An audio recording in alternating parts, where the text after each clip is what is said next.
Hello, my friends. Welcome to another episode of Dostcast. This recording was done in March 25, but I was reluctant to put this episode out.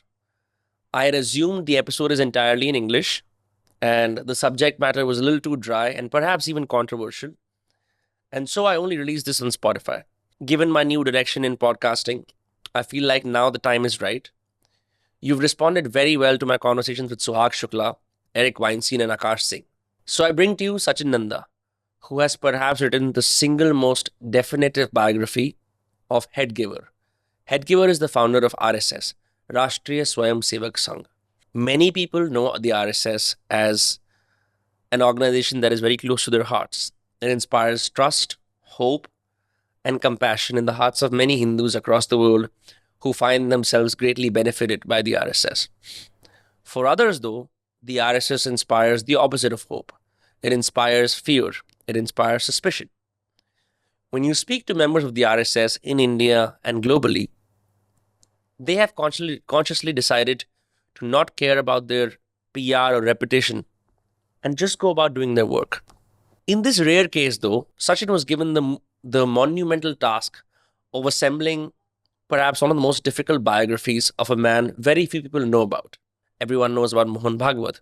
Everyone knows the RSS is headquartered in Nagpur. But people barely have scratched the surface of the life of the founder of the RSS. Now, the reason Sachin is such an interesting person to speak to, and his book on Hedgewar is so interesting, is because he's a trained philosopher.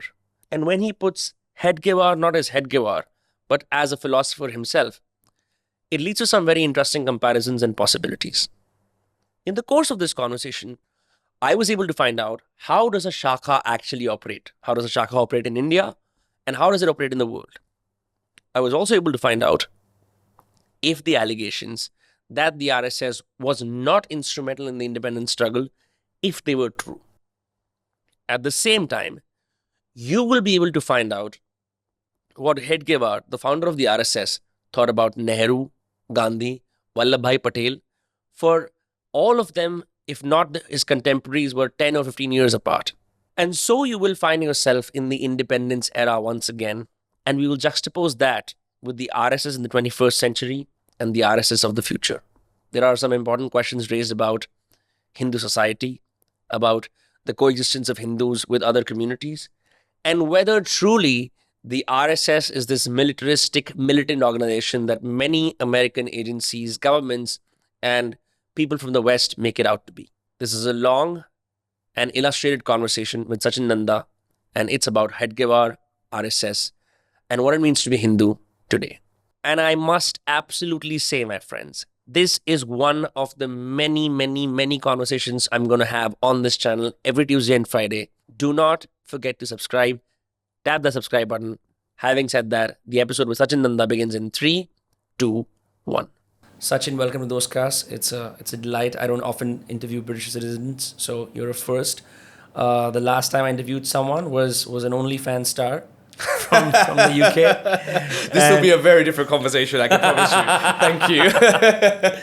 and also a gentleman who works in the psychedelic space. But you have written a book on Hedgewer, right? And I have met my fair share of people who work for the RSS, who work in the RSS, and I've met my fair share of friends who are sent to write in India and generally espouse like a Hindu worldview. But I did not know about this gentleman, right? And I see there is a resurgence of like revisionist historians or people who sort of unearth certain figures that most Indians across the world, most Hindus across the world should know about, right? One of them being Vikram Sampath, who wrote the book on Savarkar, and many others. I did not know much about this gentleman until I got in contact with you. Who was Hedgewer, and what is his role in the long history of functionaries and leaders of the RSS? Firstly, pleasure to be here. Thank you for having me. I've been on a bit of a whirlwind tour of India, getting ready for the launch of this book.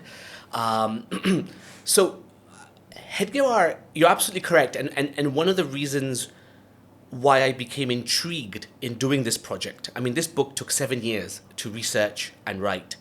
And, it took me into archives in the British Library, also in Paris, also in Delhi, and also in Nagpur, where the RSS is headquartered, right? Or was headquartered.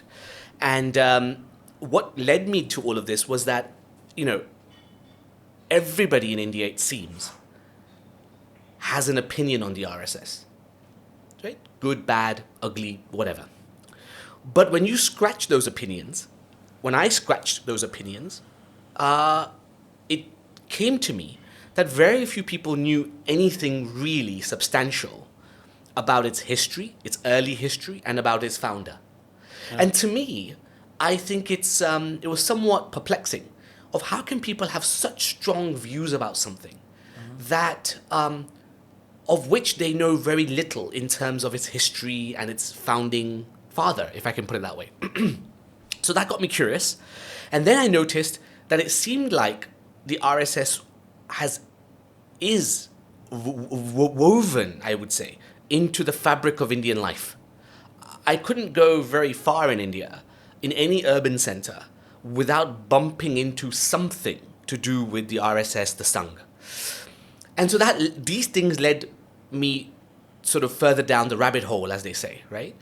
And so what Hedgewar, this book tries to show, is the mind and the circumstances in which this mind developed its ideas, right? So there are books out there on Hedgewar, predominantly written by RSS volunteers, workers, some of their most distinguished pracharaks, right? But these books are often written in a particular time, in a particular frame, with a particular angle in mind, and they are what I would consider as hagiographies. They're window dressing, right? They don't really tackle the tough questions about the man, his motives, the circumstances in which he grew. And so those books left me really, can I say, parched, right? To know more. And then I started to read the Indian academics, right? So Christoph Jeffrelow's Hindu nationalism was kind of my topographical map in discovering all of this.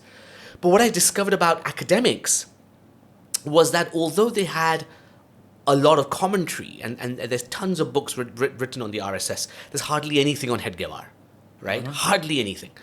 And then number two, I found that a lot of their comments were coming often from the same circular sources within that ecosystem.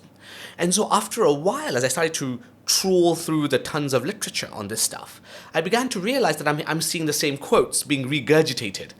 And that tells me something. It tells me one thing, is that none of these academics had primary material or scanty primary material. They may have had some.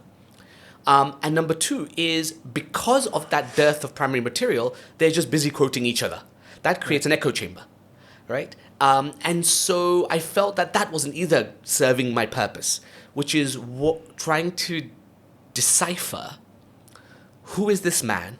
How on earth did he come out with this movement that 100 years on is not just woven itself invisibly into Indian society, every nook and cranny of Indian life, but it seems to be growing not just in India, but around the world. So that's a phenomenal thing. And so that got me very curious because I am as a diasporic Indian, third generation out, raised in the UK, in order for me to connect with India, it just dawns on me that you cannot understand modern India unless you understand the RSS. You cannot understand the RSS unless you tackle Hedgewar and the Hedgewarian mind. So this book, I hope, is a window and a doorway into discovering his mind and the world in which that mind developed, right? Let me say from the off, this book, even though it took 7 years, there are still lots and lots of question marks that we need to answer, which the book maybe takes you down, but may not give you a conclusive answer. Because there is still a lot of material out there that hasn't been translated, that hasn't been reviewed or analyzed. And so I hope that this is the beginning of a conversation and not the end in terms of the book. Sure, because you did his biography. Let me ask you this. I think the last substantial book that came to me was Roadmaps of the 21st Century by Sunil Ambekar, which was a book written about the RSS, right? I find that generally it may be a very transparent organization. Internally, on the outside, it's very opaque. right? You barely hear a statement from Mr. Mohan Bhagwat. You hear a statement from him in the media 4 or 5 times a year, right? Usually nothing more than a few lines. Unlike the BJP, which uses the RSS for its ideological underpinnings, the RSS doesn't seem to have a media presence where its functionaries come and talk about what they do, right?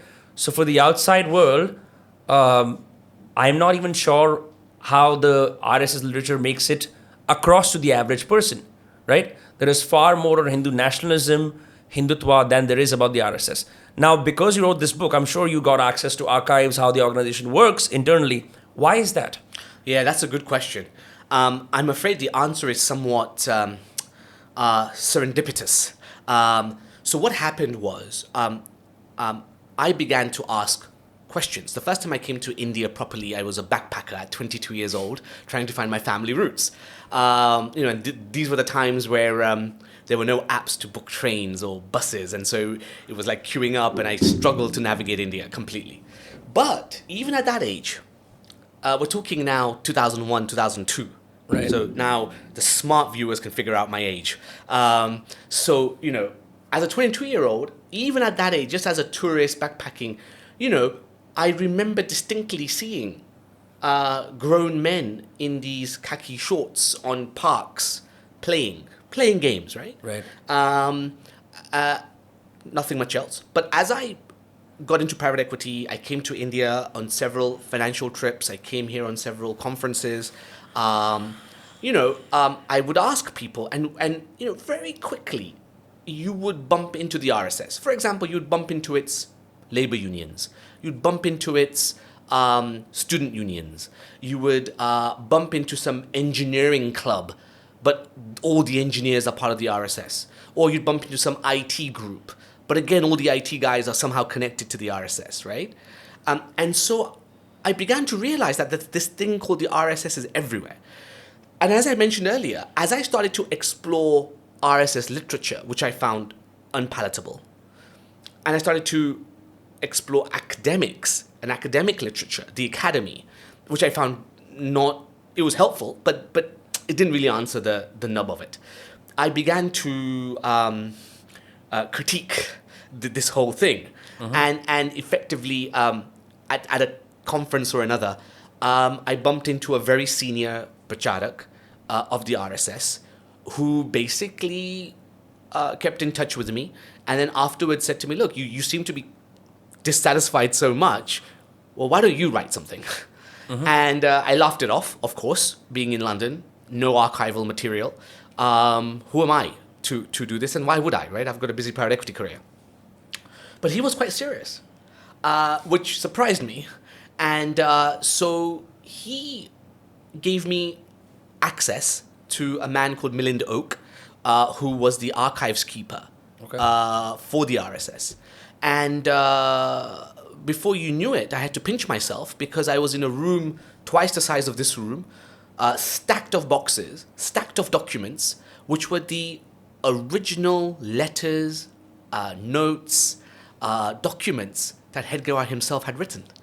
And so suddenly I found myself in a place where I discovered very few people had access to. And I'm ever so thankful to Milind Oak and some of these senior pracharaks to give me the access and have the confidence to kind of give me that access. And let me just say, right, for the record, not once did anybody senior within the RSS ask about what am I writing, how am I writing it, let us check it. They didn't restrict me from saying, oh, you can't say this, you can't say that. So, credit where credit is due. That was the caveat that I said I would write this with, is A, I need source material. I can't just take people's word for it. And number two is you got to give me freedom. Without that freedom, it's just not worth my time. I'm not going to do it. And credit where credit is due. They just gave me full, complete access and, freedom to go and write. Now, I have to say, I maybe only touched 30 or 40% of what was in that room, right? And the British Library, I thoroughly scoured. The NMML in Delhi, I thoroughly scoured. There were some great microfilms over there. But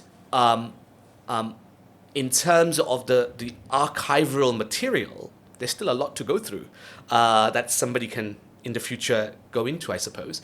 But that's how it happened, and that's how a concoction of curiosity, serendipity, and of course, this is the smartness of I suppose pracharaks in the RSS. I mean, they discovered obviously that I could write. I am trained in philosophy. I spent 2 years studying comparative religion, Christianity and Islam. Interesting. So they obviously knew I could write, and they obviously thought, well, this Brit who doesn't understand much about Indian politics or contemporary Indian society might just be the right man to kind of go and explore this, and maybe that's what they thought, I don't know. But 7 years later, here I am. Yeah, since you work in the private equity space, or perhaps used to, generally when organizations and VC firms want to build a sort of cultural stronghold, they release white papers, right? And so you could have an AI report, you could have, like Bloom recently released an Indus Valley report, right? And that helps cement their position. It also perhaps helps other people understand their philosophies and what they stand for. So let me ask you this again. Why has there been so much opaqueness, and why did it take someone like you to at least try and put forward a biography of someone who's literally the founder of the RSS? Why has it not happened before? Yeah, it's a good question. My one sentence answer to that would be, I don't know. But let me then caveat that, right? So I don't know to your question. But if you just untangle that a little bit, I often ask myself the same question, right? How come it took someone like me, who lives 5,000 miles away, to be flying in to India for 7 years, in and out, right? Going through archival material. And why was it someone like me that got the opportunity to then write, pitch to Penguin, and I'm thankful to Penguin, by the way, for publishing this book, right? And Penguin were very thorough. I loved the process, a lot of integrity and credibility. So, I'm very thankful. But I asked the question, why someone like me? And the only conjecture I have is that I think, sadly, in India, things are too politicized. It's just too politicized, right? I would like to think that in this book, and anybody that reads this book will know, that I've used a lot of wit and sarcasm and humor, but it's subtle. And I openly humanize Hedgewar. I don't try and put him in a pedestal or, Sure. I humanize him. I also show the warts and all, as they say. And I wonder if somebody from India had done that, what would have happened?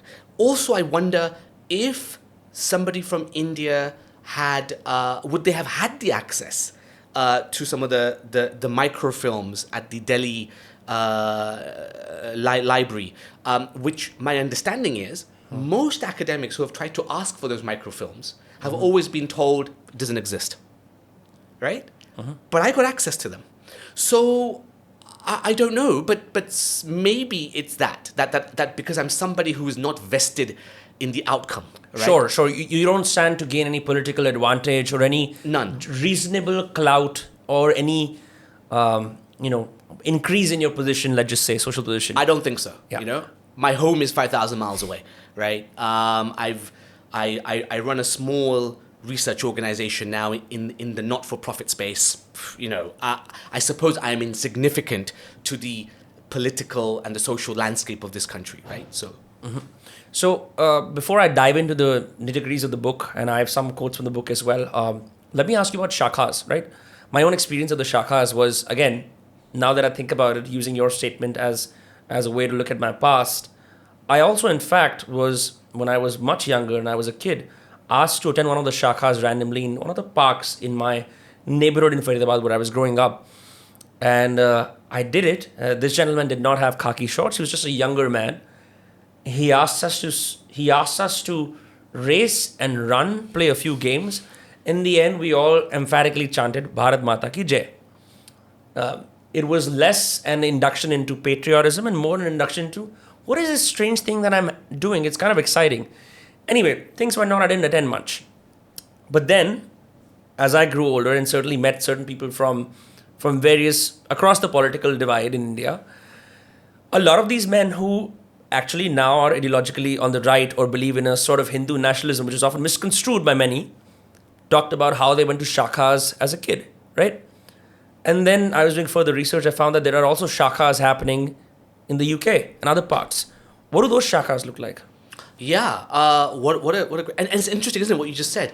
That it was very sort of, it's kind of very understated, right? They'll just come and they'll say, hey, come over, we're just playing a few games. Yeah. Right? And that's what it is, right? It's just gamification. Honestly, I mean, today we say gamification.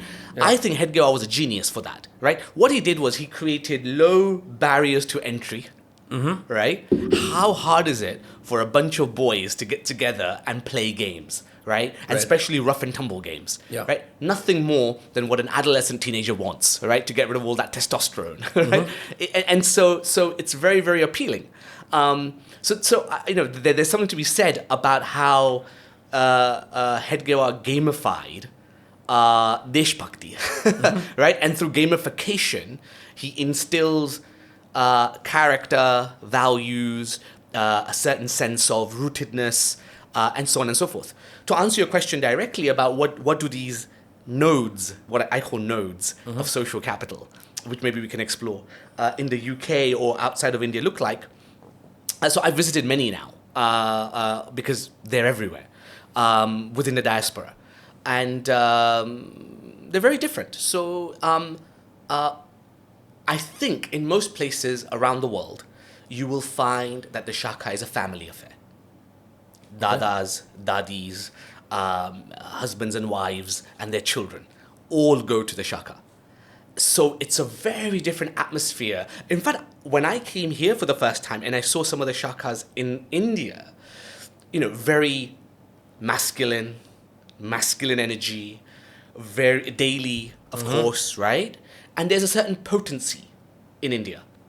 You don't find that potency outside of India. They're very chilled. It's all about arts. It's all about dance. It's all about performance. It's all about culture. It's all about games, gamification. Sure. It's about then coming together as a community and doing charity work and seva in the local community, right? Sure. It could be anything from feeding the homeless to doing bike rides to raise money for some school or whatever, what have you. So it's very, very benign. I mean, you don't get a sense that there is anything much more going on than families getting together and building a social network, right? But of course there is. There's a lot of stuff going on. But that's the outward view. The inward view is whether you have the male-only shakas in India or you have the family shakas in the West, what I think is going on, and this is what I argue, mm-hmm. is that Hedgewar's genius runs through all of these institutions. The shaka is institutionalized, right? So you can go from anywhere in Tokyo to, the US, the west coast of the US, and you will discover that even though the activities are different, the styles are different, the languages is different, right? I have seen firsthand shakas that happen in Dutch, German, English, Spanish, you name it, right? So that's the first thing. But what you will discover is that underneath it, that outward diversity, there is a coherence. And the coherence seems to be threefold. One is that it's deeply ingrained in the shaka system to nurture the individual. It's about the individual. So it's not about here is a family or here is a group. It's about the individual. So the moment you enter that node, you are seen as an individual. And somebody will come and mentor, coach, guide, and there's an entire system around that, right? That I came to discover. Number two is when you've got these collective individuals, related or not related, but they play together. Now, it's human psychology, right? Once I play together with you, once we've broken sweat, right, as they say, there is a certain camaraderie that gets built, right? So that happens. So then what happens is through that individual coaching and mentoring, and then the collective gamification, you start creating social capital. What Robert Putnam calls social capital is exactly that happens. And so this social capital gets created. Now, through social capital, you build bonds of trust. You get a surplus of trust, cooperation, commitment to one another. Then what happens is that gets pointed, and it's very subtle. It's almost like Jedi mind tricks. It's very subtle. And then that social capital isn't just left. It then gets pointed towards what the RSS calls seva, what I would call service, right? Towards your local community. So wherever you are, wherever your node is placed, you have to be serving that community around it. They call that seva. So now you have decentralized, autonomous units working independently all over the world that brings families together through games, through arts, through dance, building communities. Those communities then get pointed towards service. And before you know it, you've built a collective, coherent, international, decentralized network. That's crazy. They must love Bitcoin. It's incredible, isn't it? Absolutely incredible. And I'm telling you, the more I discovered this, I have to confess, I started this project as a skeptic, right? Skeptic in the sense of, I ain't going to be able to pull this off. Why am I even doing this? What kept me going was as I discovered and I scratched the layers and layers and layers of the methodology of the Sangh, methodology of how Hedgewar had, built this system. It just intrigued me. And I thought, my God, I'm actually getting the opportunity to peel back the mind of a genius. Now, whether he's a benevolent genius or a malevolent genius, that's for others to decide, right? I don't know that. That's not my job. But he's a genius, and this genius is what you see everywhere. In fact, I call it in the book, this is his militant genius, right? Everywhere. And I think that's why he is worthy of studying. Whether you like the RSS or don't like that, that's a different issue. But you got to understand what is going on here, because it's phenomenal. It really is. Let's talk about apprenticeship and this. You mentioned that you're treated as an individual when you first get in, which is a remarkable deviation from when we look at India simplistically, we call it a collective society, right? We don't see each other as individuals. We often see each other as members of a certain subgroup, right? You talked about instructions, right? So if an older male comes to me and wants to impart some wisdom, and I call them my mentor, this happens in other professional settings where, say, if you are in private equity, certainly some people will come to you and ask you for guidance. Where do I invest? How do I get ahead in my career? What does this form of instruction look like for the RSS? Yeah, it's a great question. These are the subtle questions that nobody asks. So I'm really glad you're asking it. And look, what I'm about to tell you, maybe somebody from within the RSS will disagree, all right? Sure. I'm just telling you from what I discovered when I was investigating this entire, the early history of the movement. Okay, so there's a caveat. What I think is happening, and the way it happens, is that it's informal. So what happens is, it seems to me that the shakha or these nodes of social capital, what brings people together is that everybody is seeking a deep sense of belonging, right? We are actually living in a quite an alienated world. Sure. Right? I don't need to explain that. 100%. Right? Yeah. We're living in an alienated world. As our alienation has grown, these nodes are designed in such a way that allows you to automatically transgress your tribal identities. So my caste, my class, and my creed. In that node, once I enter the shakha, I'm an individual. I'm just Sachin, right? Nobody will ask you in that node, where are you from? Who's your father? What car do you drive? Nobody will ask you. In fact, that's like almost I found, it's unconscious maybe, but it's like a taboo. You just don't ask those questions, right? Right. What you do is you say, let's play, right? Let's learn martial arts. Let's discuss some point about this or that or whatever, but usually it's just, in India it'd be Kho and Kabaddi, and in UK it's football and cricket, Right. Right? It's just according to that sentence. So that's the first thing. That I find that what opens the individual up is that you get treated like an individual. You get treated like an individual. Yeah. And then what happens is, usually, these are my observations, what happens is that you've got people as young as 4 or 5 years old going to these shakhas, right the way through to 70, 80-year-olds, hobbling with their walking sticks into the shakhas, right? So it's a place for all. The activities then may be separated, but it's a place for all. What I notice happens is that the 10-year-old is being mentored by the 18-year-old. The 18-year-old is being mentored by the 30-year-old. The 30-year-old is being mentored by the 50-year-old. Do you see my point? Yeah. So, and initially I thought, isn't that nice? Isn't that cute?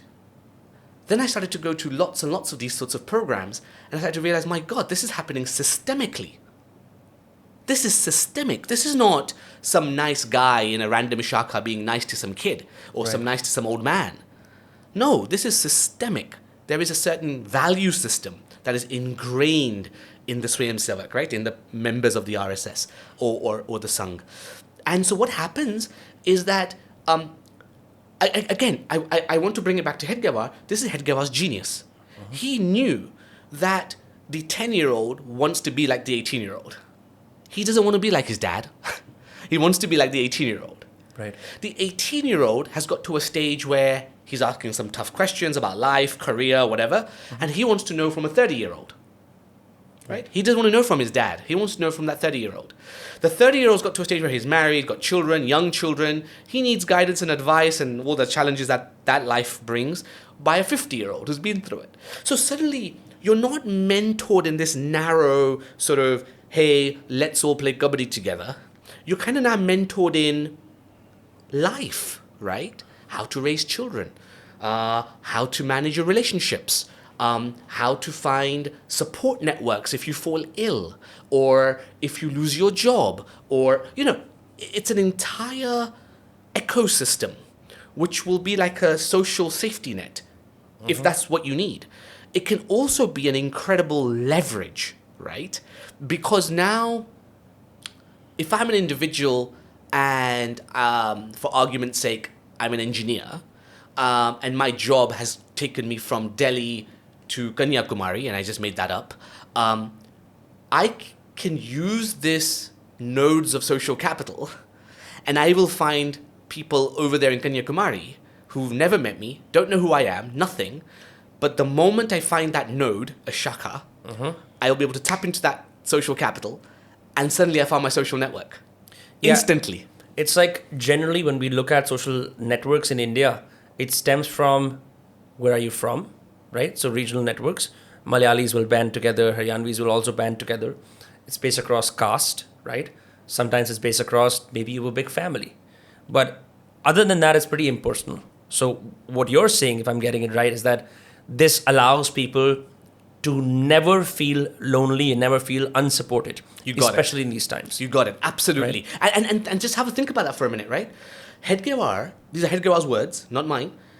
He said caste has to be gotten rid of lock, stock, and barrel.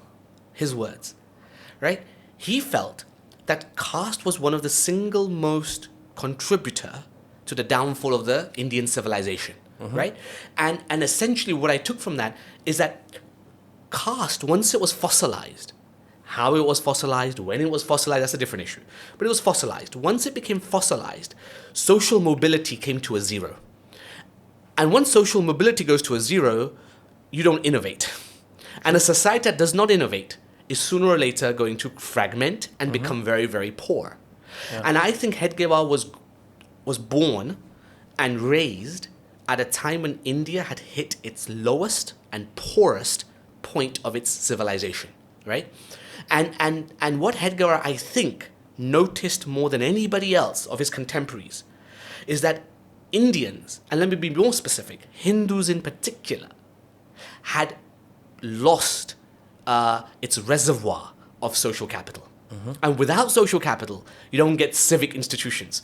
Without civic institutions, you don't get social mobility. Right. No social mobility, no innovation. No innovation, You're on a losing streak. And I think this is when Hedgewar leaves what I call political nationalism and moves into cultural nationalism. He grows into it, right? It wasn't a switch. He grows into cultural nationalism and he gives up politics and he basically says, in order to rebuild this society, we don't need a Rajya, we need a Rashtra. We need to rebuild the social bonds, the social networks that go beyond caste, class, and creed. Creed being religion. And only then can you worry about the Rajya. So this is and this I believe differentiates Hedgewar from all of his contemporaries. Nehru, Gandhi, Bose, Ambedkar, Savarkar. It differentiates him from all of those. Your book specifically deeps dive into, I think, roughly 45 years from the late 1800s to 1940s, something along those lines. So you have a very micro-specific zooming in on that. And you mentioned that Hedgewar, in fact, does meet Bose, he does meet others. What sort of sets him apart from all of these other all of these revolutionaries or freedom fighters as we now know them? You also mentioned tons of things about Gandhi. You mentioned a few passages about Nehru as well, right? These guys have, let's just say they've been given more than their fair share of recognition through history. Yeah. I mean, so yes, absolutely. You're quite right in that. Couple of things. So one is, let's take it in turn if you don't mind. So number one is, he never met Bose. They were interacting through intermediaries. Okay. But they never physically met. By the time Bose got round to physically going to see Hedgewar had already fallen ill, and he was on his deathbed actually. And when Bose was at the echelons of the Indian National Congress, Hedgewar was either a young angry revolutionary smuggling arms and guns, or by the time he became a congressman. And part of kind of Tilak's and Munjay's, what I call the Republican side, right. Bose had already he was very senior, and by the time Hedgewar became senior, Bose had left the Congress. So they never actually met. But let me say this, and I think this is where maybe someone like me can get away with saying what I'm about to say, which maybe somebody in India may not. Hedgewar, to me, from the material that I've seen, clearly respected Bose. There's no doubt about that, right? They were both nationalists. No doubt. I don't see any hesitation in saying that. But I don't think Hedgewar saw the merit in Bose's ideas of a future India. And this will answer your question about what are the differences. Bose, in the political philosophical sense, not a moral sense, was a fascist, right? What I mean by that is that he didn't believe in democracy. He was not a Democrat. He believed in a strongman dictatorship backed by a single party system. And he, in 1944, openly says so. And he says that, and of course, he should be the strong man at the top. Right? Right. And effectively, India needs a strongman dictatorship for 20 years before anything else can happen. And he wanted to absolutely capture the Rajya, right? He didn't really understand, nor did he have much to say about the Rashtra, right? And the other thing is, Bose was a hardcore socialist. I won't call him a communist, but he was a hardcore socialist, right? All of these things were unpalatable for Hedgewar and the Hedgewarian thought. So that's Bose. Savarkar. Again, Savarkar, Vinayak Savarkar, the middle brother, actually didn't interact with Hedgewar very often. They did, but not very often. Hedgewar was incredibly close to his older brother, Ganesh Savarkar. In fact, very close. And Hedgewar studied and were in the same medical college as his younger brother, Narayan Savarkar. So he was very close to the younger and older Savarkar, but Vinayak Savarkar, not particularly. Now, in 1924, when Vinayak Savarkar writes Hindutva, his manuscript, that most certainly gave Hedgewar the intellectual scaffolding, the language in which to express what he felt was the case. I don't think it was that Savarkar was his mentor or Savarkar was his intellectual guru. I think a lot of that is overstated and exaggerated. I think Hedgewar has his own mind, and you can track this, and I show this in the book from a very young age. And Hedgewar uses Savarkar's lexicon and intellectual scaffolding to then project his views and his ideas. But, and again, some may in this country say it's controversial, but as far as I can see from the evidence, although Hedgewar therefore respected Savarkar immensely, he fundamentally thought Savarkar was wrong about the way in which he wanted to go and build a future India, right? Just like Bose. But Savarkar may be on the other spectrum to Bose, but nevertheless, Hedgewar disagreed with him.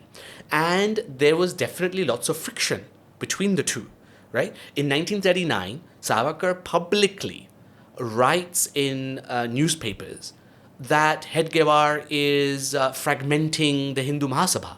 He is not Hindu enough. He is not. In fact, there's a chapter I cheekily label in the book called "Not Fascist Enough." Yes. Right. So Hedgewar gets accused of not being, inverted commas, patriotic enough. Right. So Hedgewar has his own mind. Again, right, wrong, good, bad. That's up to you. That's up to the reader. But he was not a blind follower of Savarkar, and I think it's about time these caricatures get evaporated. So that's Savarkar. Come to Nehru. I would say, if you were to put, and I say this in the book, if you were to put Nehru and Hedgewar in the same room, which they never did, they never came together to have a conversation. In fact, Hedgewar met Motilal Nehru, his father, but never Jawaharlal Nehru. Both were contemporaries. Both were the same age. Both, if they sat together, I believe, would have agreed on 80% of things. Their worldview was very similar. Looking back. So they would both have agreed that Indian civilization was amazing. It was at its height around the 4th, 6th century AD. They both would have agreed that it peaked and then it began to decline during the Mughal period. Then they would have agreed that by the time the British came, Indian society then collapsed. And they both would have agreed that actually Indian society in their timeline was at its lowest, poorest, most decrepit sense. They would have agreed on the social and economic backwardness of Hindu society. They both would have agreed on all these things. Where they differentiate is that, and this is to do with the fact that they were both human beings that were the consequences of their exposure. Sure. So Nehru is elite, comes from an elite background. Everybody knows this. Educated in the UK, comes to India. So he has this internationalist mindset. And he sees that even though Hedgewar and him would have agreed on all these points, for Nehru, essentially socialism, materialism, individualism was the way forward. A centralized economy, much like Bose, that this is the way to rule India. And again, the same thinking. Rajya. Capture the Rajya, will sort out the Rashtra. Yeah, they were focusing on statehood. Yeah. Hedgewar goes beyond that, and he says, no, the Rajya is imaginary, the Rashtra is real. So you got to control and develop, and the problem is not the Rajya, it's not the British, or it's not the Mughals. These are all symptoms of the weakened Rashtra. And so he focuses on the Rashtra. So again, Nehru and him, although only 20% different, go 100 years in the future and you can see the difference, right? Yeah. So that's Nehru. Gandhi, again, they did meet. They met for 1 whole hour. And Gandhi was the senior man. Hedgewar was the younger man and the junior man in the Congress. And essentially their interaction, again, if you read RSS literature, it's in those hagiographies, they make it sound as if they got along like a house on fire. They were both best friends. Both, Gandhi respected Hedgewar to no end. I discovered something very different. I discovered that Gandhi kind of looked down on Hedgewar and sort of said, you're the young upstart who I keep hearing about with this RSS. Why you, young man, have started something different? Why are you not part of the Congress? Because you were part of the Congress. And so Hedgewar is actually on the defensive. He's kind of being interrogated by Gandhi. Gandhi does respect the RSS, by the way. He visits the RSS twice. right at the beginning, in the late 30s, and then in the late 40s. And both times, Gandhi had good things to say about social capital, about the fact that there's no caste, class, or creed, it's egalitarian. So Gandhi loves all this stuff, so he has a lot of respect. But Gandhi is unnerved. He's unnerved by the strength and the potency of the RSS, right? And we can maybe talk about that. Because as India became incredibly lawless in the 20s and 30s as the British state retreated, in that lawlessness, and where multiple ideologies and groups and religions and castes were all vying for power, the RSS is also a player that fills that vacuum. And it unnerved Gandhi, because I think Gandhi was also, out of all of these people, Gandhi was I think, the smartest of the lot of them, next to Hedgewar, who saw the potency of Hedgewar's genius. I think Gandhi's the only one who kind of figured out that, whoa, this thing that the RSS is way beyond anything that we've seen so far on the Indian landscape. Sure.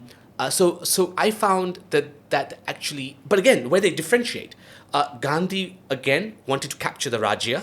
He saw the Rajya as the way to solve all the problems. And Gandhi was also very dictatorial of the INC, right? Again, all these things were unpalatable for Hedgewar. And where they did differentiate was this, that Gandhi did not understand the ruptures that were taking place within the Indian social fabric between Hindus and Muslims, between different castes, so on and so forth. Gandhi was somewhat of a utopian in the sense that he said, if we just accommodate each other, we'll all get along just fine. Yeah. Let's just accommodate each other. Yeah. Hedgewar was clear that boat had sailed about 100 years ago, right? And World War I in 1918 had ruptured it for once and for all. So Hedgewar knew that what Gandhi was trying to do was a utopian project and not rooted in pragmatism. And so Hedgewar there, again, diverges. And of course, you see a very different trajectory after that. Something you mentioned about Gandhi in the book, I forget whether it was E.M. Forster or one of the passages from Thoreau, which talks about Gandhi's utopic vision that Hedgewar critiques. What was that? Yes. So essentially, look, there have been many commentators on Gandhi. I think Gandhi has been analyzed, in microcosms, right? Yeah.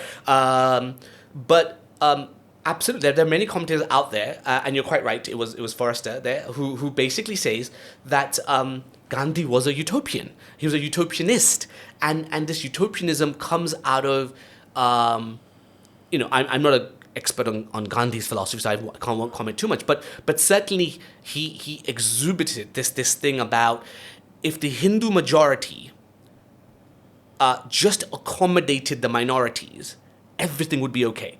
This idea that Muslims cannot live with Hindus is a myth. It's an illusion. And Hindus just need accommodate a bit more and everything will be okay.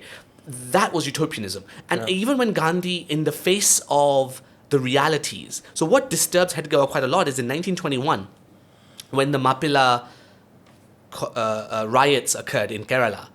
Riots is a euphemism, right? Let's be clear about this. It was a massacre. The British call it a massacre. Gandhi, to Hedgewar's confusion, and he was distraught by it, Gandhi not just tries to kind of patch up the violence and pretend it wasn't that bad, but he actually, in writing, in his magazines, Young India, actually points the finger at the Hindu community, saying, you are the result of this violence. If you guys were not so prejudiced, if you guys were not so unfair to the Mappila community in Kerala, they would have not uprisen in this way, and they would have not taken out this violence, and you would not have been meted with this violence. Now, for Hedgewar, that was not just grossly utopian and naive. It was that Gandhi didn't understand the ruptures that were happening in the Ottoman Empire, as in 1918 when it was dissolved, and what the dissolution of the Caliph and the Caliphate in Istanbul did to the Indian Muslims here. It caused a crisis of faith across the Islamic world. And that crisis of faith is what results ultimately in the violence that India sees throughout the 20s and 30s between Muslims asserting themselves and Hindus reacting. And later on, when the RSS is created, the RSS rapidly grows in this vacuum because the Hindu society is under siege and is fragmented. And then here comes this units of social capital, which suddenly says, hey, I don't care about your caste, class, and creed, right? If you're part of us, you're safe, right? We just look after you. End of story. So suddenly, the RSS grows, but maybe we can cover that later. But I found that these were some of the fundamental differences between Hedgewarianism and Gandhian thought, right? Got it. You mention in the book certain instances where I think what is also remarkable about Hedgewar is that perhaps other than Gandhi, who was sort of who was on a tour of India many times, Hedgewar happened to be one of the first responders for mobilizing Hindus when several Muslim on Hindu and Hindu on Muslim violent acts were happening across multiple times. So much so that you mentioned in the book several times his own house was attacked. And so he saw this from a very grassroots level. There is something in the book where you talk about Darussalam or Darul-Islam. Yeah. I would love for you to shed light on what that is and how that is critical to that understanding that the social fabric of that time. So, let's analyze this if you don't mind. Of course. In order to kind of unpackage this, I just have to take you back to 1918, right? In 1918, World War I ends. The Ottomans sided with Germany, right? And the Austro-Hungarian Empire. That side lost. And when the Ottoman Empire lost and the European powers, France and Britain, took the Ottoman Empire, they effectively dissolved it. They ripped apart the Ottoman Empire and they carved out territories between themselves, right? And the seat of the Caliph was gone. Now, for the Hindu world, it's like a footnote in history. Sure. But for the Muslim world, it is the most catastrophic event in 1400 years of Islamic history. And I don't think Indians understand this. And I think I try and just scratch the surface in the book. The book is not about that. But it certainly does affect the RSS and the journey of the Hedgewarian mind. So in 1918, when the Ottoman Empire is dissolved and the seat of the Caliph is gone, the Islamic world goes through a crisis of faith across the world. And essentially, it breaks down into three buckets. There's a bunch of Muslims who basically say, look, the problem with this humiliation, the root cause of this humiliation is Islam itself. We have to get rid of it.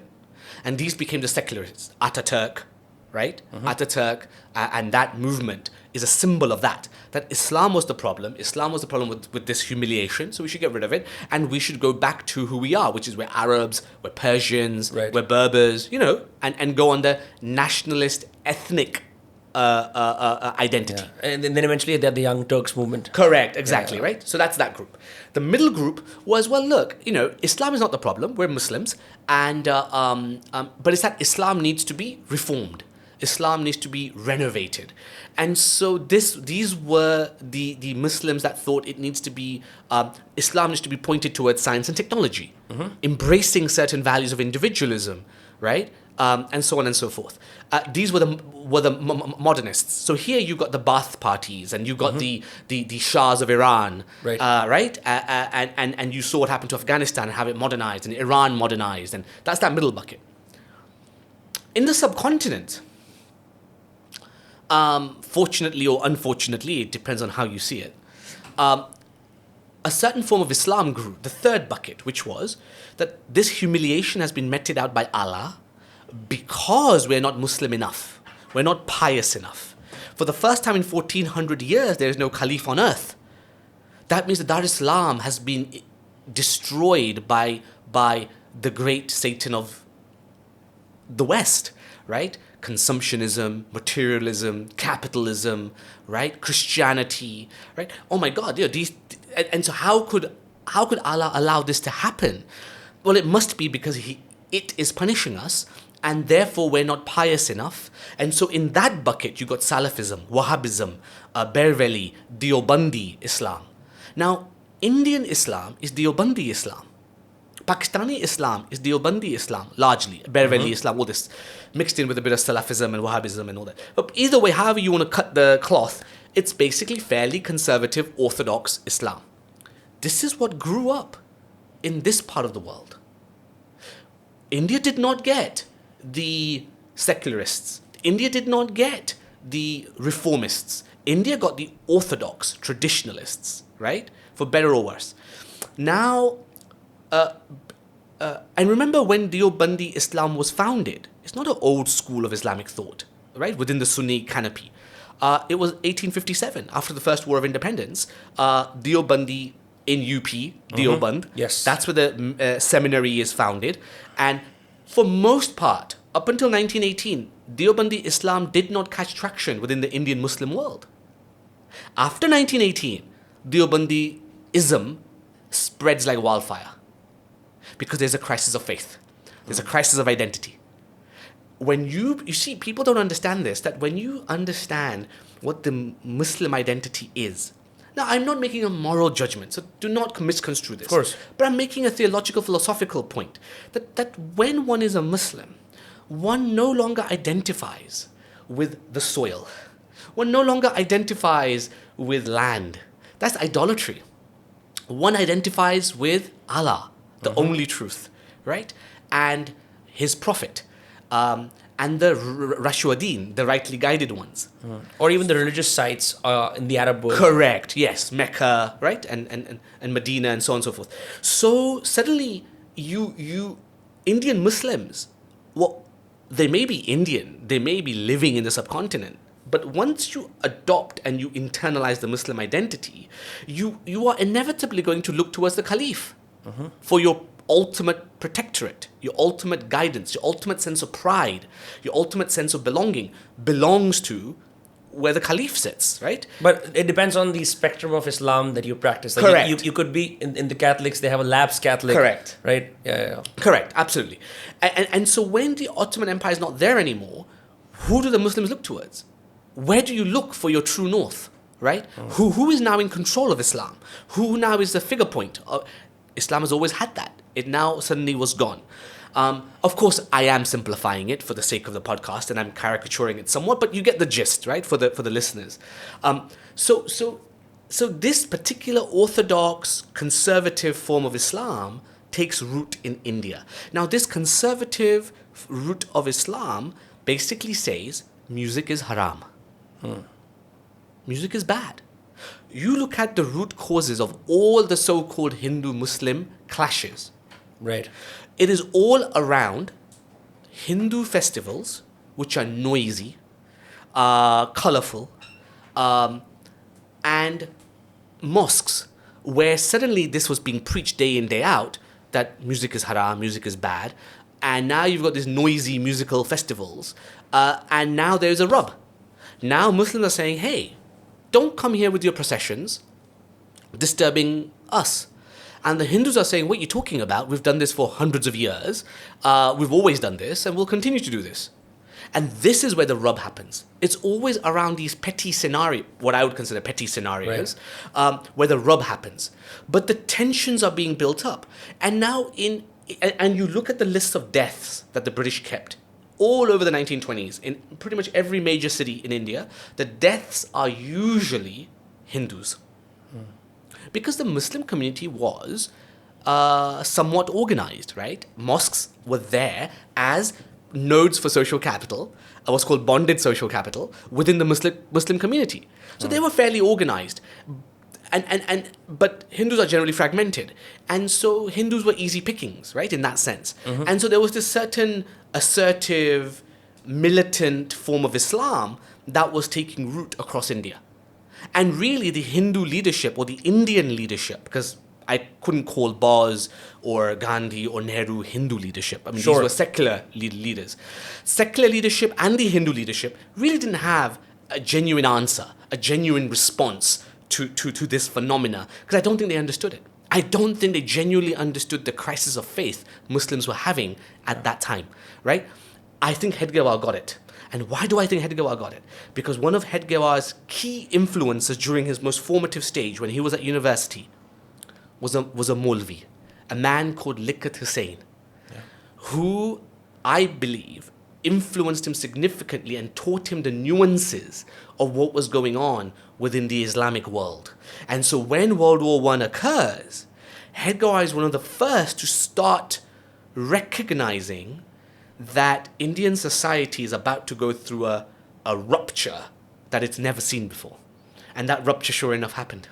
So what you're saying is that during this time, the conservative Islamic world was strengthening their social bonds, was accumulating social capital, and the Hindu world was fragmenting. And therefore the Hindu is the other. The problem Right. with bonded capital, by the way, the side effect of bonded capital is that it's really good for those who are in the bonded group. But if you're not in the bonded group, you're the other. There's an Right. othering that happens. That's the downside of all bonded capital, by the way, right? So there's always the other. So the Hindu became the other, the kafir, and of course, remember, and let's not be romantic.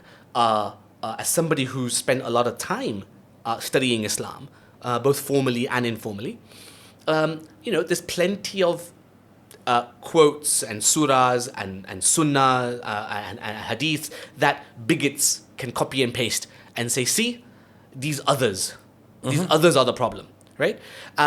So it's very easy to do that and to rile up angry young men, Sure. right? So that's that. Second thing is, we have to understand, and again, it's naive of us if we don't cover this, that there was genuine attempts by clerics in India, who were Indian, to create a Dar Islam, a new caliphate in India.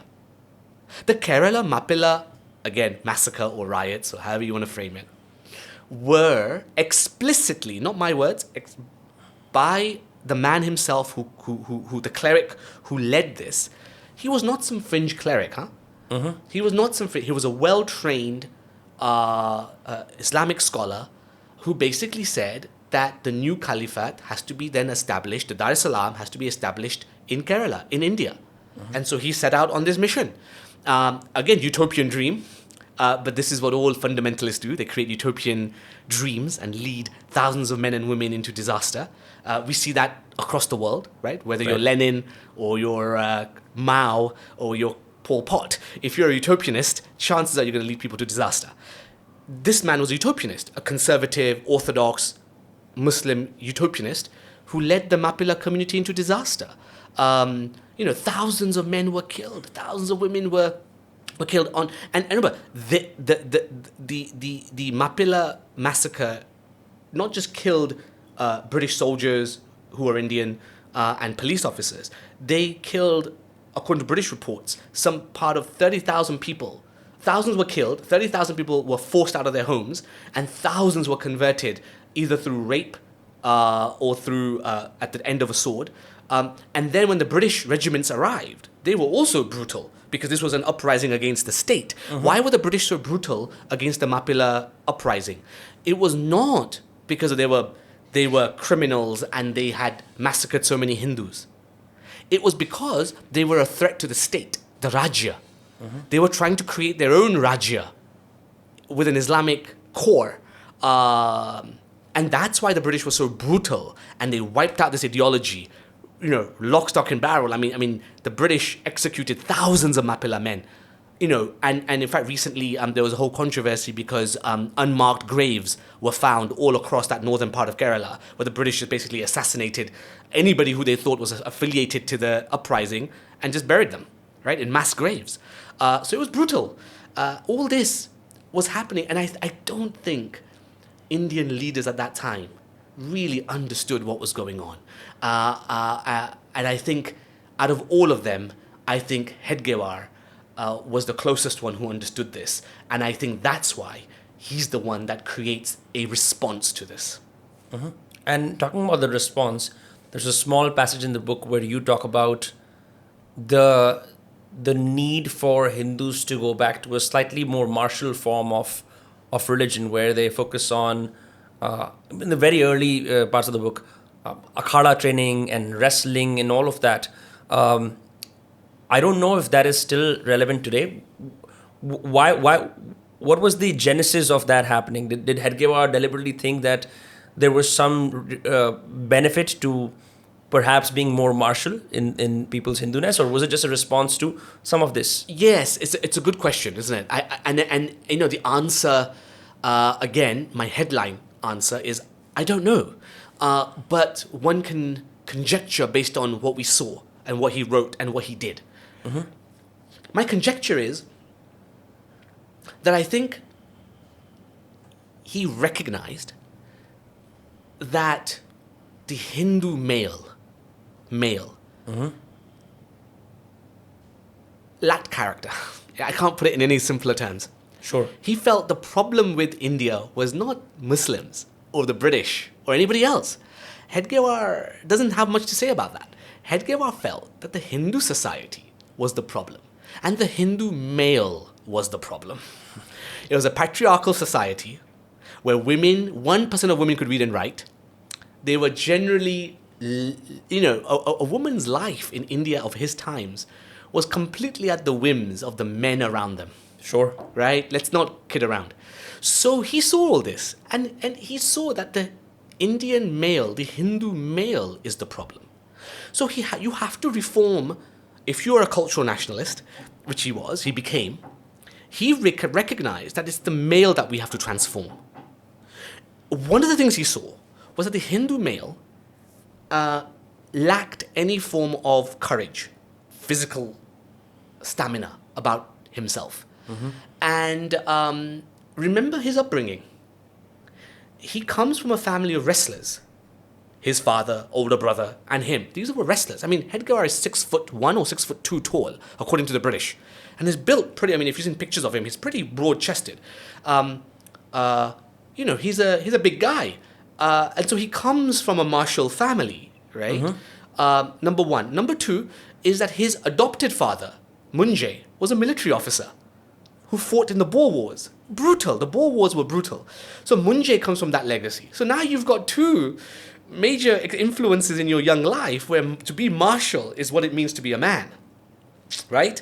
So that's one thing. His upbringing is rooted in that. And around him, he saw his own peers, generally meek, docile, incapable of really holding your own if it came to fisticuffs.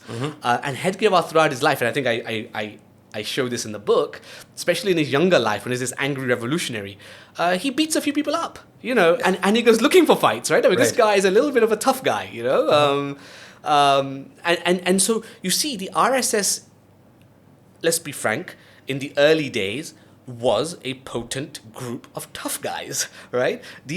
When you became a Swayamsevak in the early 20s, in the mid to late 20s and the early 30s, the first 10 years of the Sangh, because of the chaos that was happening in the society, lawlessness, lack of justice, lack of order, in that vacuum, tough guys become important.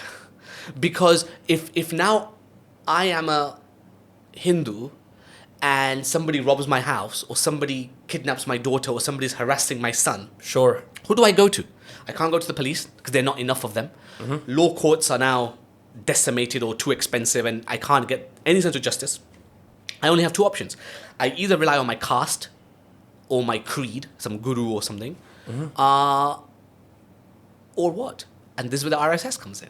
You become able-bodied yourself. You become a Swayamsevak. Yeah, exactly. So now young men who thought, oh my God, I can't protect my family.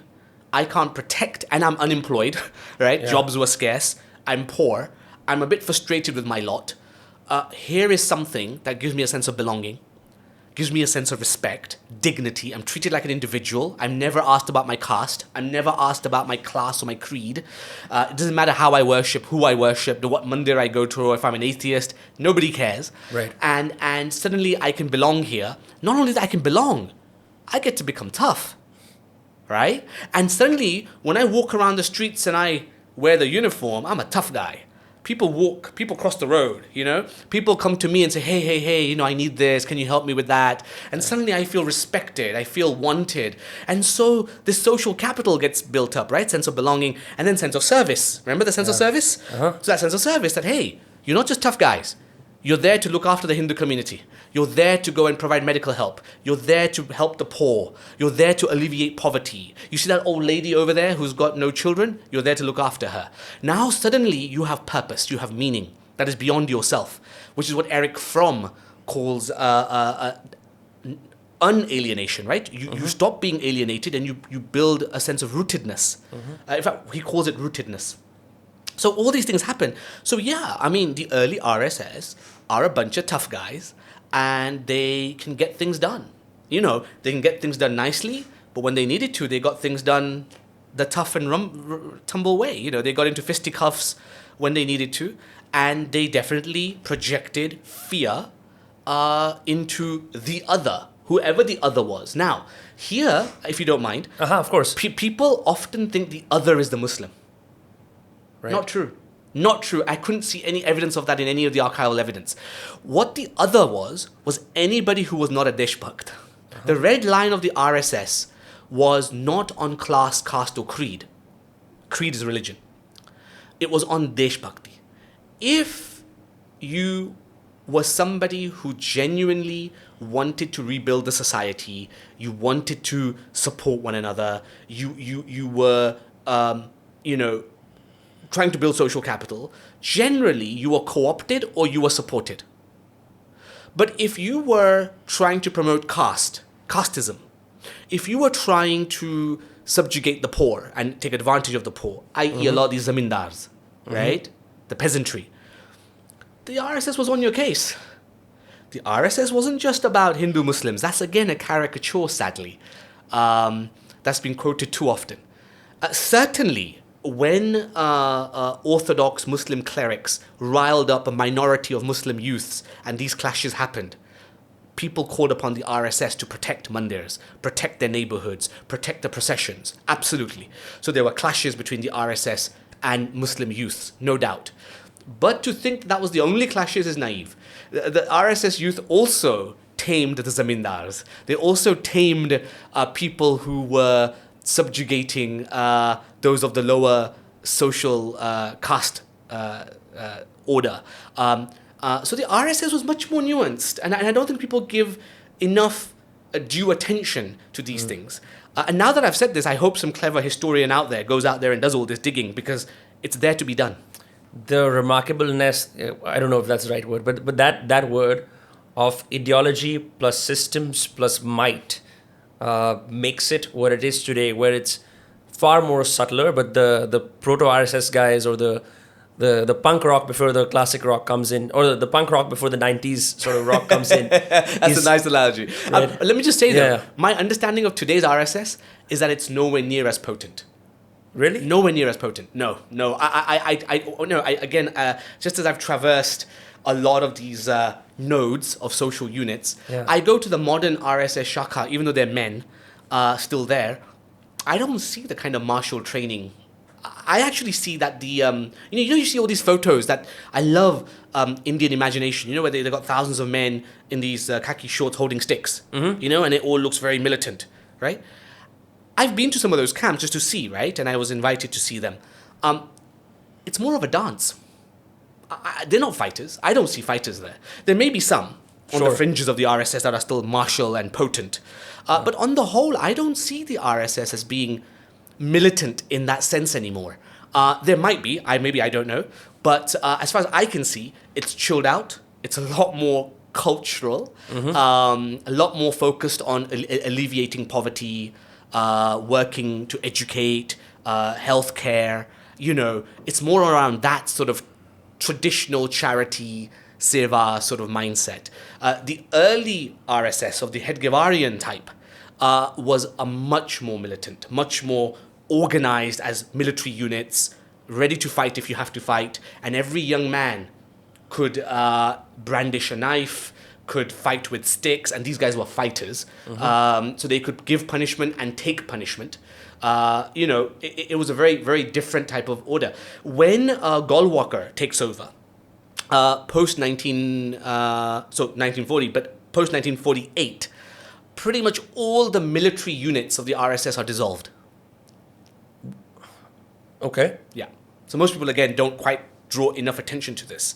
So the RSS has also evolved, right? Yeah. Because as India's become more lawful, Hindus feel more secure, people have somewhat of a law and order framework. Right. Maybe the RSS naturally went into its a cultural nationalist format. Yeah, I'm going to say something very simplistic. I think that prosperity and laws breed fatness and obesity, and lawlessness and poverty lead you to these kind of things.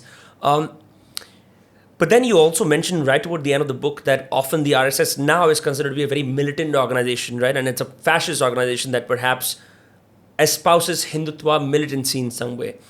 And you say that it is very different from some of the other Hindu militant groups that exist right now, and you make distinctions. Could you perhaps talk more about that? Yeah. I would say to you that Savarkar was far more militant in his ideology than Hedgewar, which is why they actually rubbed each other, right? Which is why Hedgewar never allowed the Hindu Mahasabha to co-opt the RSS, right? Which is why he never allowed Bose, who was a fascist, to co-opt the RSS. And Bose and Savarkar both wanted to co-opt the RSS, right? Let's be clear about that. So I think there's something to be said about that. I think the Hedgewarian view of the world, I think, is that you had to be tough guys because the society expected you and needed you to be tough guys. But you were not meant to other on caste, class, and creed, including creed meaning religion, so therefore Christians, Muslims. In the Hedgewarian mind, I believe, it's conjecture, Muslims can join the RSS. Christians can join the RSS. They can be part of these social nodes, social capital, social network. But the red line is not religion. It's Deshbhakti. Right. And this is where it gets different, because I think the ideology of Savarkar is you have to be Hindu. I think in the creed sense, maybe I'm wrong, maybe I'm misreading that, I don't know. But certainly from the Hedgewarian perspective, it's not that. The red line is not your religion and how you worship. It's actually how rooted do you feel to the land, the soil itself. Now, let me just, if you will allow me. Of course. Hedgewar preaches, and Hedgewarianism is rooted in Deshbhakti. Savarkarism, if I can call it that, is rooted in patriotism. These are two different things. A patriot, by its very psychological definition, is somebody who has created a in-group, and that in-group is usually on ethnicity, it's usually on religion, and in India's case, maybe caste. Yeah. And then it tries to capture the Rajya. Okay. A patriot is always thinking about the state. So the BJP is a political nationalist movement. Okay. It's trying to capture the Rajya, and it's trying to leverage the Rajya to fulfill its ends, whatever they are. RSS doesn't do that. RSS has, as far as Hedgewarian thought is concerned, the RSS should not be interested in the Rajya. That is not the job of the RSS. The RSS should only be creating social capital and looking after the Rashtra. So right? Deshbhakti for you, and the way you understood it, is not patriotism. It's not patriotism. So then is it... Deshbhakti is much more of the Frommian, the Eric Fromm, a Frommian sense of rootedness. Okay. That's Deshbhakti. So what do I mean by that? So let me just explain that. So if patriotism is where you create an in-group based on a class, caste, or creed, and then you try and capture the Rajya, that's patriotism. And notice the forms of patriotism throughout world history across cultures. Sure. You'll see this. On the other side, you have Deshbhakti, which I think is quite unique. A lot of pagan cultures do have this, but it's rare. But again, I think it's quite unique to Hedgewar and Hedgewarianism. But Deshbhakti is where basically you have this psychological fusion where the self is dissolved somewhat into the land. My identity is somehow rooted to this land itself. And therefore, if this land produces trees, rivers, mountains, and people, they are mine. Now, whether that person is a Muslim or a Buddhist or a Jain or a Christian or a Hindu matters not. You are mine. So when the Hedgewarian, when Mohan Bhagwat or anybody, a senior leadership of the RSS says, all Muslims are Hindus or something like this, right? Maybe I'm caricaturing it, I don't know. But when they say these things, I think they're referring to the Hedgewarian mind of Deshbhakti. That actually, if you are a Deshbhakt, regardless of your religion, you are one of us. If you are not a Deshbhakt, and it doesn't matter if you go to a temple, It doesn't matter what caste you belong to. It doesn't Sure. matter. You're the other. And the RSS will oppose you. Got it. I think there's a great analogy for this, which is, have you seen the movie Avatar? Yes, quite right. The Navi population respects the land. Even when they hunt, they say a prayer. They are off the land. They are off the trees, and it's a very cohesive unit. And then this very America's patriotic expansion takes them to space, and they want to colonize this colony of people who are living peacefully. That is a clash of those two ideologies, probably. Correct. Voltaire warned us about patriotism. When in Candide? Voltaire throughout. So I quote Voltaire at length in the book, in the original French, because it's lovely, and then in the English translation. And Voltaire warns us about patriotism. I think Hedgewar, by the way, was heavily exposed to Western philosophy, Western intellectuals when he was growing up in his formative years, and I think the warning that Voltaire gives us, I think Hedgewar internalizes it. I think Hedgewar knew the dangers of patriotism, which is why for him the line was Deshbhakti and not patriotism. Yeah, it's also very interesting that you mention Hedgewarianism. A lot of the ism, it reflects on your backgrounds in philosophy. Generally, people just, when people come and talk about historical figures, they talk about the things they said. But it seems to me you have a motive to perhaps spread this style of philosophy for those who are watching and listening, because you think it's still potent. I think Hedgewarian thought is a systematized thought process. I don't think it's just comments or speeches that he gave, which is what would make him a historical figure, right? I actually think he had a coherent sense of philosophy, which he was projecting and manifesting through his creation, right? Through two things, through the RSS, but through the Pracharak order. To understand Hedgewarianism and Hedgewarian thought, you have to understand the behavior and the motivations of the Pracharak order. And it is an order. I think in English, in all English literature, I keep hearing this word, full-time volunteers. That is such a euphemism. Such a euphemism. These people, this Pracharak order, that's potent. That's potent. And Pracharaks are like what I compare them to the old medieval friars of Christianity. Right? Anybody who knows what friars are, you've got in an instant as to the devoted nature of these Pracharaks. I've heard the word. I don't know what that means. So a friar in Europe, medieval Europe, was basically men mostly, who took up vows, hence the order, of abject poverty, right? Non-possession of anything personal, no family, but they would be part of the society. Unlike monks who retreated into the monasteries and just prayed for salvation, Right. friars lived in the society to reform the society. That's what the friaries were doing in medieval Europe. One of the reasons why Europe developed so fast during the Enlightenment period is because of the spread and the social capital that friars had spread all over the medieval world during that time. So the Pracharaks are men and women, Pracharikas, who take on these vows. They don't own anything. They don't have any homes. They can't marry. They don't have children, right?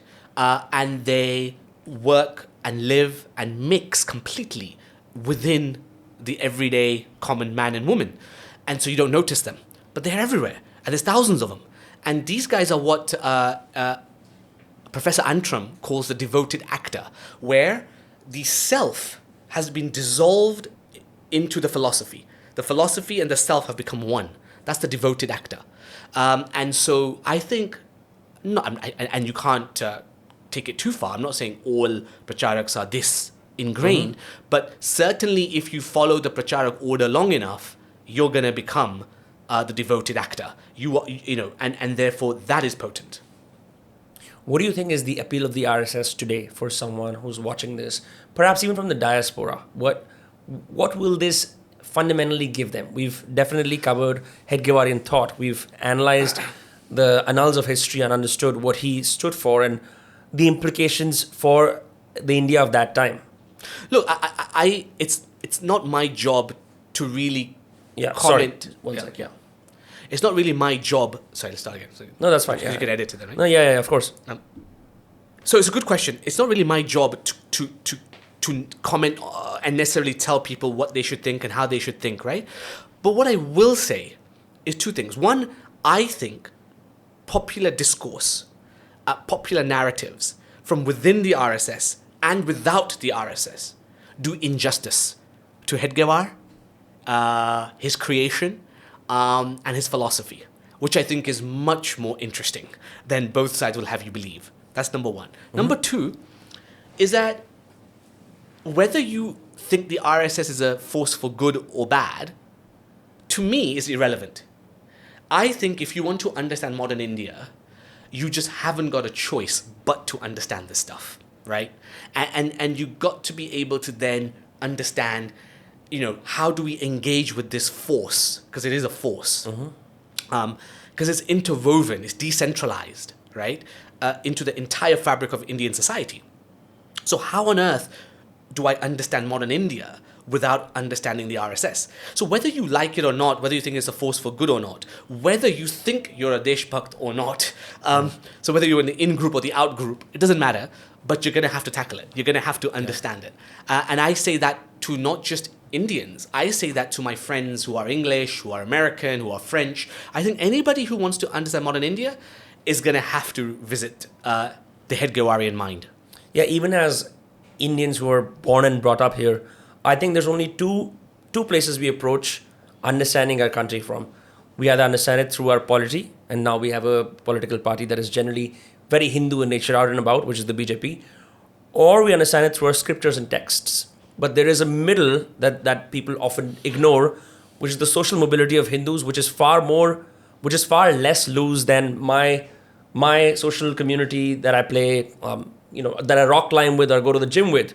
That is far more loose. Whereas the RSS, like you said, exists everywhere, and ignoring them often comes, or labeling them as merely a Hindu militant organization comes at great disservice to just the things they're able to achieve in the shadows. I think if one does not start creating a nuanced view of the RSS, whether you like them or not, you will never understand modern India. And I think if you don't understand modern India, it will remain an enigma. And enigmas are scary places. Sure. Right? And I don't think anybody wants to live in perpetual fear, right? Self-made fear. So therefore, we should look to solve our enigmas, right? RSS today is an enigma because I don't think, for whatever reason, I don't think due attention, due research, due purpose has been given to Hedgewar, his life, his philosophy, and by extension, therefore, his creation. So I hope this book starts a conversation, and I implore everybody, to read it, challenge it, critique it. And I hope there are lots of other brighter minds than I who will go and build on top of it. One final question before we end. As a student and admirer of philosophy, you've mentioned several philosophers today. I think you have, perhaps in your mind, and let me know if this is an assumption, have labeled Hedgewar as a philosopher, and the study of Hedgewar has perhaps bettered your life in some way that maybe is not tangible. But how has studying him and writing a book on him changed the way you even I have philosophical thumbtacks that I put on my wall where I'm like, I like this about Carl Jung, this is central to what I believe, I like this about this person. And then I sort of cohesively put it together when I have a conversation with someone. They can sort of understand my influences. So for your spectrum of influences, how has Hedgewar changed how you look at the world? So it's a great question, big question. I actually don't think Hedgewar was a philosopher. I think he was a social reformer, right? He's somebody who created a pragmatic solution to the ailments of his society, right? So I think he was a social reformer. Now, all social reformers have to be embedded in some sort of philosophy. So I do focus on the philosophical, because that's my leaning. But I am also clear that this man was not just a philosopher. He was rooted in a philosophy that actually he built in a way, I think. Without, I don't think even he recognizing that he built it. But he's a social reformer because his legacy is not just his ideas. His legacy is the practical manifestation of his creation, which is the RSS, right? As far as how did researching his life affect me and help me understand something, well, firstly, it helped me understand India. India is the root of my ancestors. And contemporary Indian history Sure. is so difficult, so dense, that it's very hard to unlayer and unpick and kind of go, well, what were the real forces that were driving the last 100, 150 years of Indian civilization, Indian society, especially at its lowest? So it helped me unpick all of this. The other thing is, it helped me understand how social capital can be built so effectively, so efficiently, and how decentralization, how powerful it can be. I don't think people understand how decentralized this entire movement is. And then the final thing is, like many people, I always thought there is Rajya, there is Rashtra, but really everybody focuses on the Rajya because it's physical, it's tangible. Right. Yeah. I now appreciate that the Rashtra is far more powerful than the Rajya. And when you then couple that with an engine that creates social capital, that's pretty formidable, right?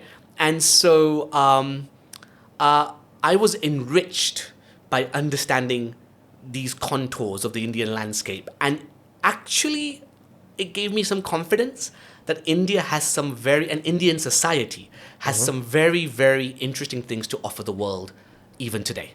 Yeah. And it's such a great vantage point to be rooted in, as opposed to trying to understand India like members of the diaspora often do, which is through the music and the movies, which offer a very superficial layer on what actually moves a nation forward or moves a society forward. Sachin, I have to say, it was a blast to have you on. You're a formidable thinker, and I love how much time you put in the book. The book, of course, is amazing, but speaking with you today has certainly helped clear some of the cobwebs in my own mind. And I just want to say thank you so much for your time. Thank you so much for having me. Yeah. Where can people follow this book, find it, connect with you if they want to? Yeah, so the book is released on the 21st of March. It'll be available in India, throughout India. For those of you outside of India, it's available on Amazon, and so you'll be able to find it on there. You can find me on through my website, sachinnanda.com.